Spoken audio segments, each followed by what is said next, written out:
Two people died in this house, weeks apart from each other, and I still moved in anyway. If stories like this get to you, subscribe now, because tonight's story is one I'll never forget. Back in 2023, my fiancé Ryan and I needed a new place fast. A family friend owned a house that had just become available. The previous renters, an older couple, had passed away only weeks apart. Because he was close with my dad, he gave us a great deal and told us we could stay as long as we wanted. Ryan was thrilled about the price. I wasn't thrilled about the history. In the living room, there was a dark stain on the old carpet, and when we asked about it, the owner told us the woman had fallen, hit her head, and never came home from the hospital. Her husband had passed just weeks earlier, a heart attack, in the basement. They tore out the carpet, repainted, installed a new security system. Slowly, the place started to feel like home. About a month in, Ryan left for a weekend trip. I wasn't thrilled about being alone, but I had our dog, Rex, and the house finally felt safe. Friday night, alone in the house, I started hearing something from the basement.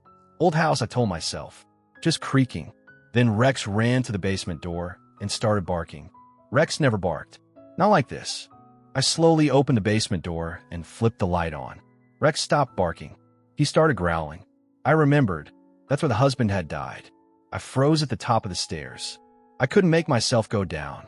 I shut the door and went to bed. Rex didn't settle either. He sat at the foot of the bed, staring at the door all night. The next morning, doing laundry, I found the washing machine, a heavy unit, dragged nearly to the middle of the room. Nothing else disturbed. Just moved. I called Ryan. He was skeptical, like always, but he could tell something had shaken me. He promised to come home early. Saturday night played out almost the same, until 9:18, when I heard what sounded like an explosion outside. My garage camera sent an alert.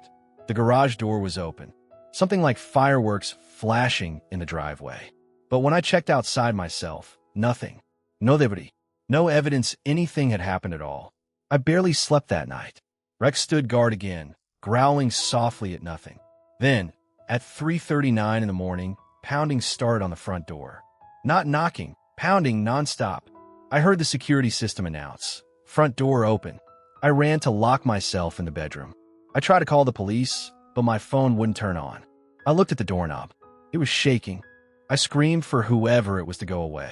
Somehow my phone worked long enough to call the police. They arrived to find the front door wide open and nothing else out of place. Nothing stolen. No sign of forced entry. They dismissed the video as fireworks, though there was no trace of any in the driveway.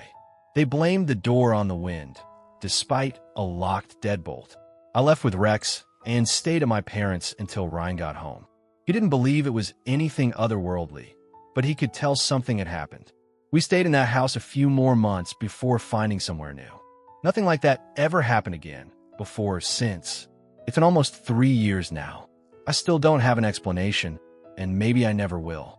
Some places carry weight you can't see, and the wisest thing you can do is trust your instincts and walk away, even when everyone else tells you it was nothing.